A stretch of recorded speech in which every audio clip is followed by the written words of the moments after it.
Thank you, Mr. Speaker. I join the Prime Minister in remembering the events at Lockerbie 30 years ago. I remember the silence that fell on this entire building when the news came out of what had happened at Lockerbie. And for the people of Lockerbie, the trauma lives on. And for the families of the victims, it also lives on, and we should remember them today. Mr. Speaker, can I also take this opportunity to wish you and all members of the House and everyone around our country a very happy Christmas, and particularly to those that have to work over Christmas, and of course our armed services that will also be on duty over the Christmas period, and all the best for a peaceful and welcome 2019. Mr. Speaker, well, I've gained acquiescence.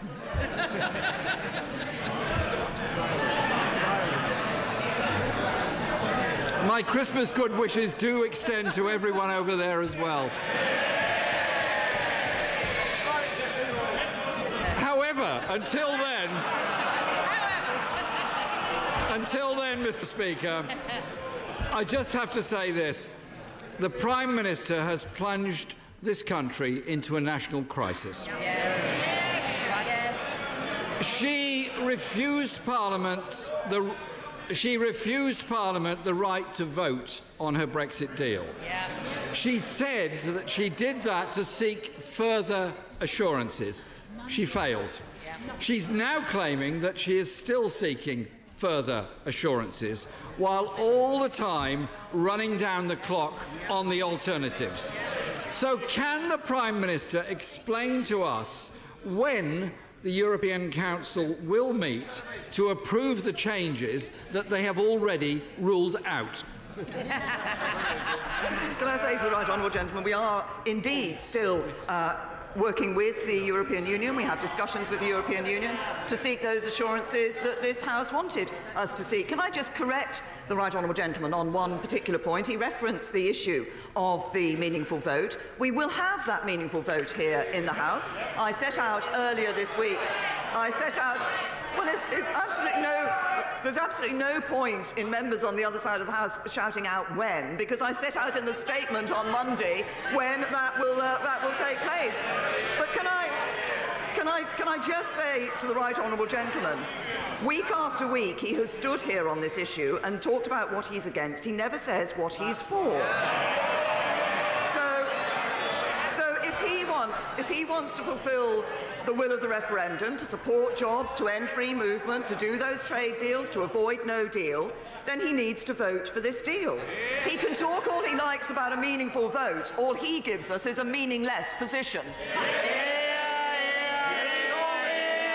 Mr. Speaker, we should have had the vote a week ago.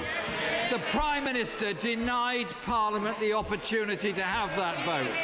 And she's still unclear as to when it will actually take place. Mr. Speaker, there are no meetings of the European Union Council scheduled until the 21st of March. And the EU has been very clear. There are no more negotiations, clarifications or meetings. She will be bringing back the same deal she pulled last week. It's an intolerable situation, and she's simply playing for time.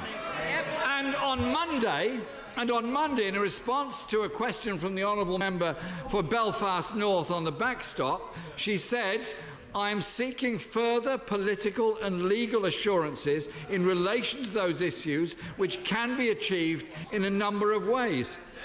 The Prime Minister must clearly set out now how will she achieve these legally binding assurances before the House is due to return on the 7th of January.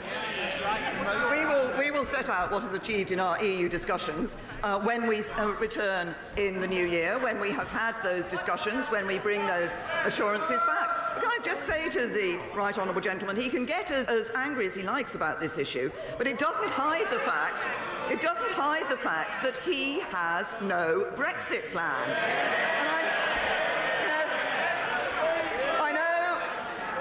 I know it's Christmas. I know he's looked in his stocking, down the chimney, under the Christmas tree. He still hasn't found a Brexit plan. He has to accept his responsibility to deliver on Brexit. Order! Order. You're normally, Mr. Yassin, a most composed, almost laid-back individual. You're becoming very hot-headed. I'm worried for your own sake. Calm down. Be a good fellow. The Prime Minister. The right honourable gentleman has to accept his responsibility for delivering on Brexit. And, you know, there are some people that say that the Leader of the Opposition just going through the motions. What we saw this week is he isn't even doing that. Mr. Speaker, it's the Prime Minister who's supposed to be undertaking the negotiation. It's the Prime Minister that's failed to bring an acceptable deal back. And if she doesn't like doing it, then step aside and let somebody else do it.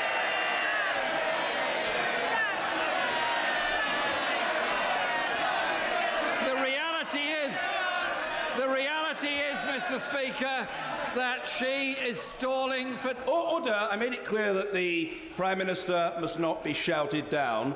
No one should even bother trying to shout down the Leader of the Opposition. It won't work against the Prime Minister, and it won't work against the Right Honourable Gentleman. End of subject. Jeremy Corbyn. Speaker, the reality is that the Prime Minister is stalling for time.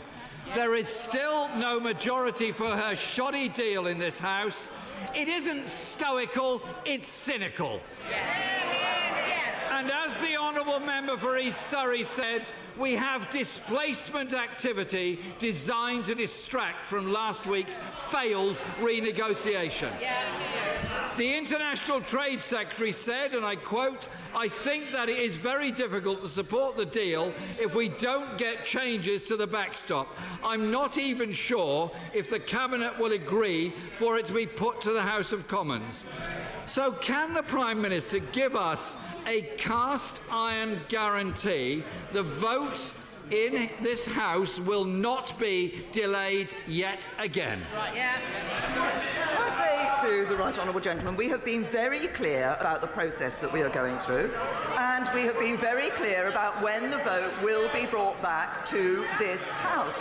Now, of course, the details of that debate have to be discussed in the usual channels in the usual way. But the right honourable gentleman made a response when I said he had a responsibility on delivering Brexit.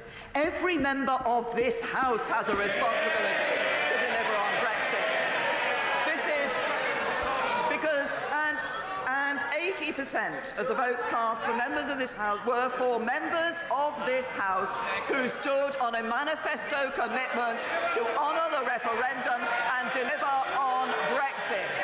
And what people will say to the right honourable gentleman, if he fails to recognise that he has a duty, as has everybody in this House, to deliver on Brexit, that once again he's just bottled it.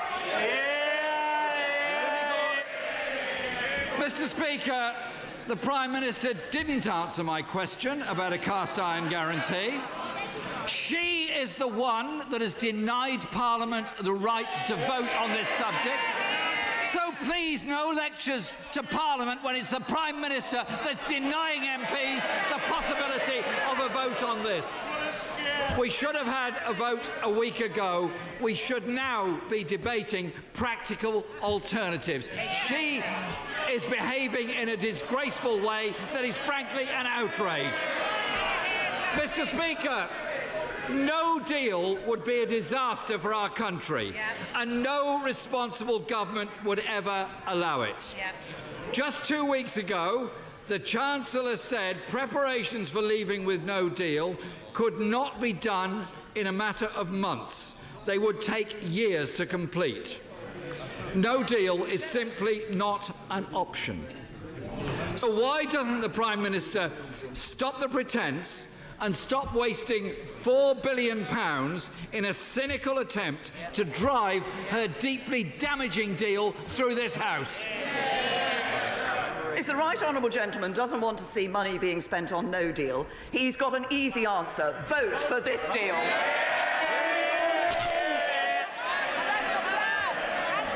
Mr. Speaker, what the Prime Minister is doing is a criminal waste of money. She is recklessly running down... Order! Order. In this House of Commons, where we're supposed to try to treat each other with respect, no one, under any circumstances, is going to be shouted down. So stop the attempted shouting down on both sides, abandon the juvenile finger-wagging which achieves precisely nothing, and let each other be heard. It's called the assertion of democratic principle. Jeremy Corbyn. Thank you, Mr. Speaker. The Prime Minister is recklessly running down the clock, all in a shameful attempt to make her own bad deal look like the lesser of two evils. With rising crime, 20,000 fewer police on our streets, 100,000 vacancies in our National Health Service, and the worst performance for any November on record last month, how can the Prime Minister justify wasting that money on no deal that cannot and will not happen? I say to the right honourable gentleman that until a deal has been ratified, it is the responsible position of government, and would be the responsible position of any government to put in place contingency arrangements for no deal. But I repeat to him, if he wants to ensure that we leave the European Union with a deal, then he has to put into practice what he's saying and actually vote for a deal. And he talks, yet again, he talks about issues like the question of the number of police officers and money going into the police. We put extra money, they've made extra money available to the police this year. We made extra money available to the police, and what did the Labour Party do? They voted against it. Jeremy Corbyn. The Prime Minister should stop dithering and put it to the vote of the House. Let the House make decision on it. Her friend, the Honourable Member for Totnes, is right, is she not, when she said that the threat of no deal, and I quote, is an absolute disgrace. The Prime Minister, Mr. Speaker, has thrown away 2 years on her botched negotiations. She's now recklessly wasting £4 billion of public money. She's holding Parliament and the country to ransom.